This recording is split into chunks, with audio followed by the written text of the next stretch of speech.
धर्म स्नेही सत श्रद्धालु, यहाँ पर उपस्थित आप सभी भव्यवर पुंडरीक पुण्यात्मा महानुभाव, आचार्य भगवान श्री समंतभद्र स्वामी द्वारा विरचित रत्नकंडक सावकाचार की वाचना में 64वें नंबर के श्लोक को देख रही हैं। इसके व्याख्यान में 5 अनुभूतों में प्रसिद्ध 5 महानुभावों की प्रासंगिक कथा को यहाँ पर लिया है। 4 कथाएं देखी अहिंसानुभूति से संबंधित यमपाल चांडाल की, सत्यानुभूति से संबंधित धनदेव श्रेष्ठी की, आचार्य अनुभूति से संबंधित राजकुमार वार्षण की और ब्रह्मचर्य अनुभूति से संबंधित नीलीबाई श्रेष्ठी पुत्र की। अभी यहाँ पर परिग्रह परिमाण करने वाली जय कुमार की कथा प्रासंगिक है। संसार में जितने भी पदार्थ हैं अनादिकाल से थे, आज भी हैं, आगे भी रहेंगे। पुण्य पुरुष पुण्य पदार्थों का भोक्ता होता है, पापिष्ठ जीव अनिष्ट कारक पदार्थों को भोगते हैं। 3 लोक में जितने पदार्थ विद्यमान हैं, किसी को वो प्राप्त होते नहीं। अनंत जीवों को अपनी अपनी कर्म के उद्देश्य प्राप्त होते हैं। जब तक कोई व्यक्ति अपनी परिग्रह का परिमाण नहीं करता है, तब तक उसे संसार में विद्यमान चेतन और अचेतन दोनों प्रकार के परिग्रह का रखने का दोष लगता है। जब वह परिग्रह की मर्यादा कर लेता है, मैं इतनी अचेतन पदार्थ रखूंगा, इतनी चेतन रखूंगा, तब उसे जितने पदार्थ की मर्यादा की है तत्संबंधी ही आश्रव बंद होता है। शेष का त्याग करने से उसका आश्रव बंद नहीं होता। महानुभाव 10 प्रकार के परिग्रह आचार्यों ने बताई। क्षेत्र वास्तु, सुवर्ण हिरण्य, धन धान्य, दासी दास, कुप्य और भांड। अथवा दूसरे प्रकार से क्षेत्र वास्तु, धन और धान्य, धन में हिरण्य और स्वर्ण ले लिया, धान्य में सब प्रकार के अनाज। द्विपद और चतुष्पद, द्विपद में दास दासी, चतुष्पद में चौपाई, हाथी घोड़ा गाय इत्यादि सब।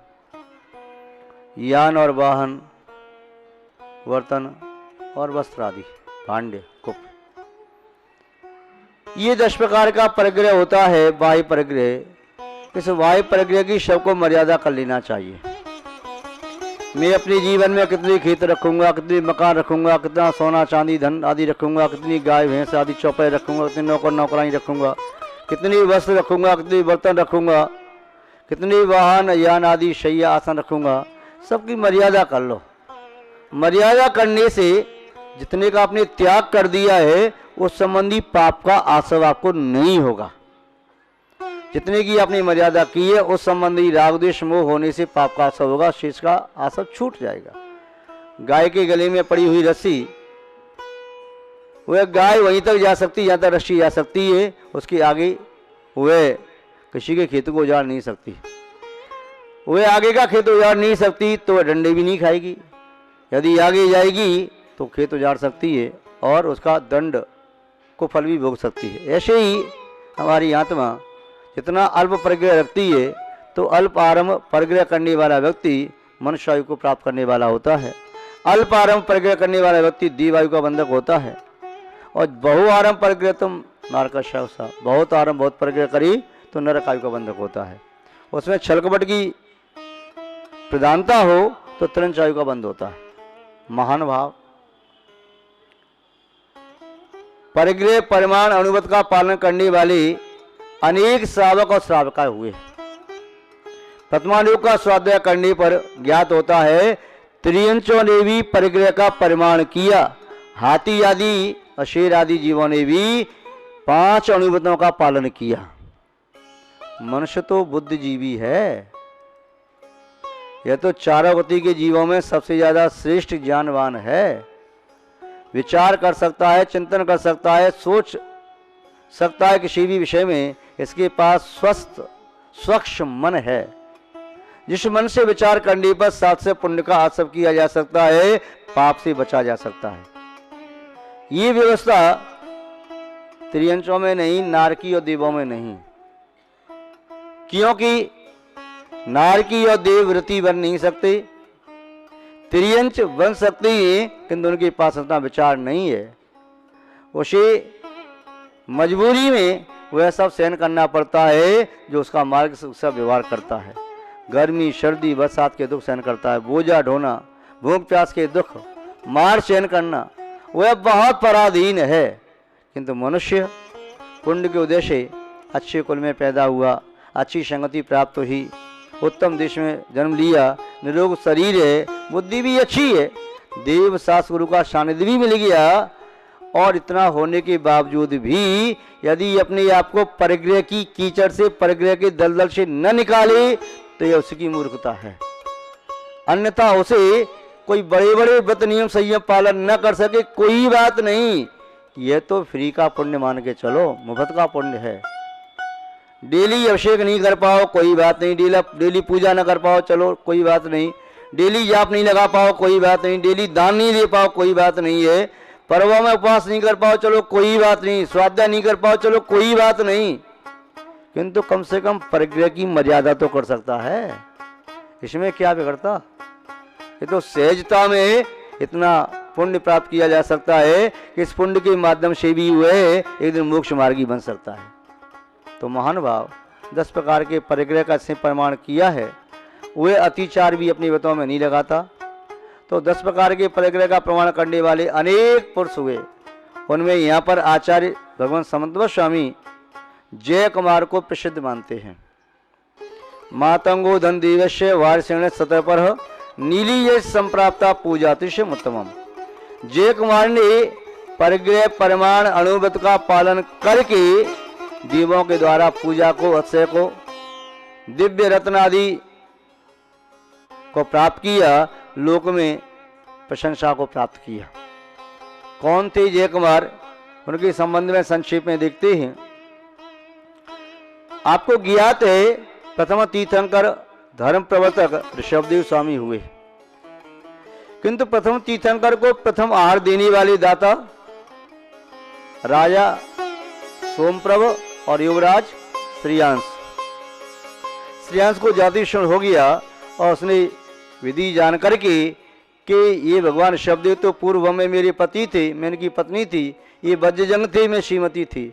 उस समय हमने अपने ही युगल पुत्र मुनि महाराज सागरसेन दंबर को सर्वस्वर पर आहार दिया था। ये तो वही दिगंबर मुद्रा है। जातिक्षण हो गया और ऋषभदेव भगवान का 13 महीने 8 दिन के बाद अक्षय तृतीया के दिन पारना हुआ। उस समय राजा सोमप्रभ राज करते थे, युवराज श्रेयांश, उन्होंने बाद में दीक्षा ले ली और दीक्षा लेकर के भगवान ऋषभदेव स्वामी के गढ़धर बन गए। राजा सोमप्रभ लक्ष्मीवती का पुत्र जय कुमार, जो जय कुमार भरत चक्रवर्ती का सेनापति हुआ, जय कुमार मेघेश्वर। जय कुमार मेघेश्वर ने वनाशनगर के राजा की पुत्री सुलोचना को प्राप्त किया। उसके पिता और वह पुत्री भी जय कुमार को चाहती थी, उसके गले में वरमाला डाली और कीर्ति ने, भरत के पुत्र ने युद्ध भी किया, तो युद्ध में कीर्ति पराजित हुआ। जय कुमार ने अपने अपराध की भरत से क्षमा मांगी। भरत ने कहा मेरे पुत्र का अपराध है, तुम्हारा कोई दोष नहीं। स्वयंवर की ये शर्त होती है, कन्या जिसके गले में वरमाला डाले तो इसका पति होता है। हर कीर्ति को ये नहीं सोचना चाहिए कि मैं चक्रवर्ती का पुत्र, मेरा अपमान किया है। कन्या का मन है, यदि स्वयंवर रखा है तो स्वयंवर में कन्या स्वयं अपना वर चुनने की अधिकारिणी होती है। जय कुमार और सुलोचना बड़ी धार्मिक थे। ये पूर्व भव से पति पत्नी के रूप में चले आ रहे थे। इस भव में भी नियोगवश पति पत्नी बने। अकृत्रिम जनालियों की वंदना करना, कैलाशपति की वंदना करना, इनमें इसका मन लगता था। एक बार इन्होंने अपने पूर्व को जाना कि पूर्व में मैं हिरण्यवर्मा था और मेरी पत्नी जो सुलोचना है यह प्रभावती नाम की मेरी पत्नी विद्याधरी थी। इन्होंने विद्या के बल से अपना रूप बदला, हिरण्यवर्मा और प्रभावती का रूप बना करके ये मेरु पर्वत की वंदना करने के लिए गई। वंदना की मेरु पर्वत की, कैलाश पर्वत की। उस समय सौधर्म स्वर्ग में सुधर्मा सभा चल रही थी। उस सभा में प्रसंग आया, परिग्रह से व्रत कौन श्रावक है।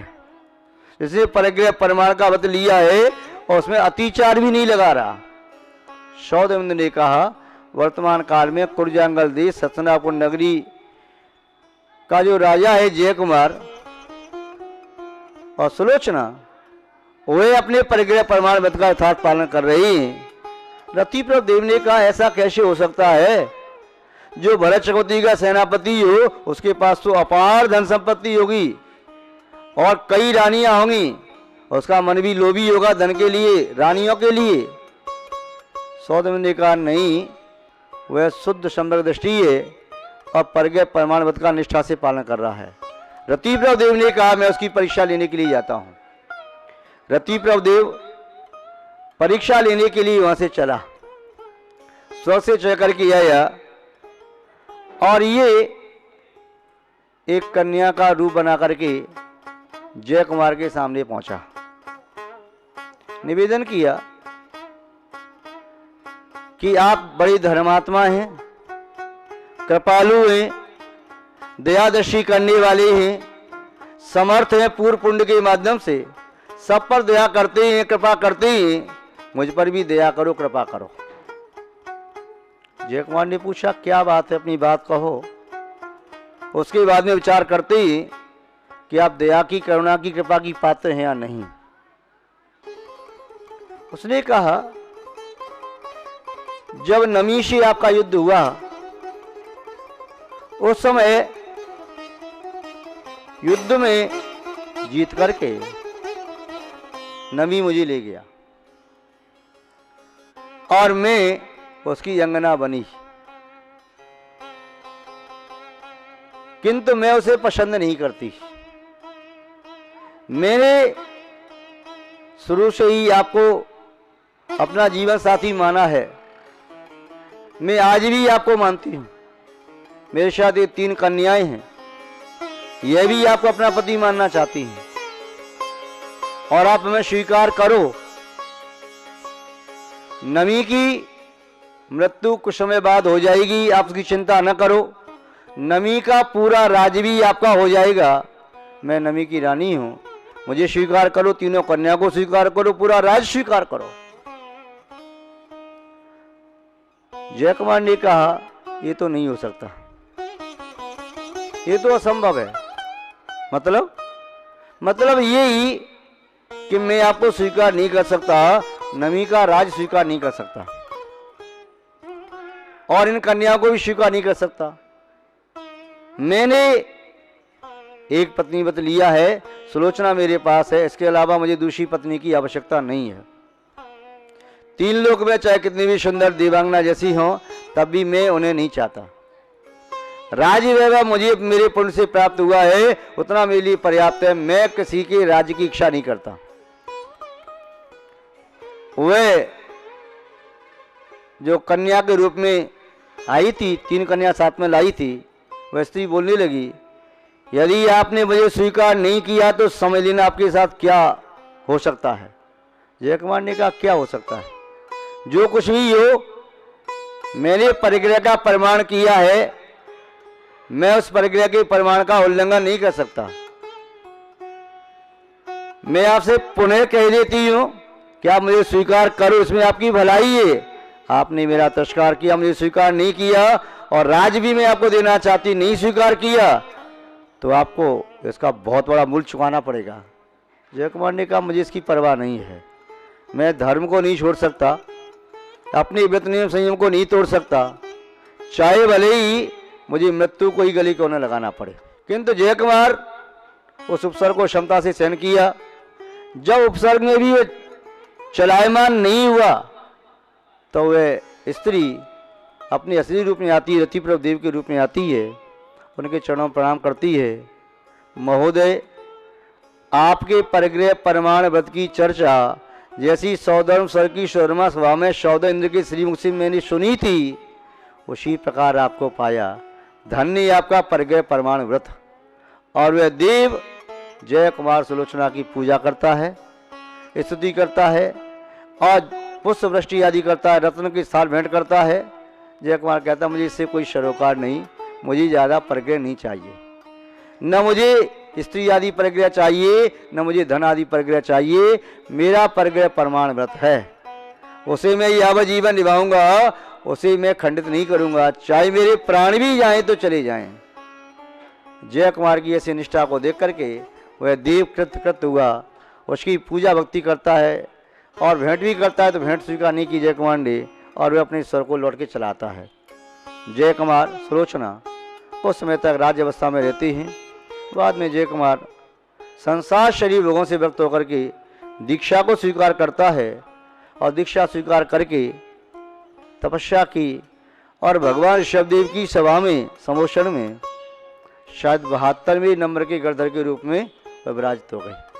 महानुभाव भगवान ऋषभदेव के 84 गणधर थे, उनमें भी गणधर बने और तपस्या करके उन्होंने मोक्ष को प्राप्त किया। सुलोचना ने भी यार का दीक्षा ली, तपस्या करके स्त्री पर का छेद करके वह भी स्वर्ग में देवस्था को प्राप्त हुई। महानुभाव परिग्रह परमाण व्रत लगता छोटा सा है, सहज है, किंतु परीक्षा छोटे छोटे नियमों की भी होती है, बड़े बड़े नियमों की भी होती है। परिग्रह परमाण व्रत आप धारण करें, उसका निष्ठा से पालन करें, यही आपके लिए मंगल आशीर्वाद है। इसी के साथ शब्द श्रृंखला को विराम देते हैं, शेष चर्चा बाद में करेंगे। जय बोलिए श्री शांतनाथ भगवान की।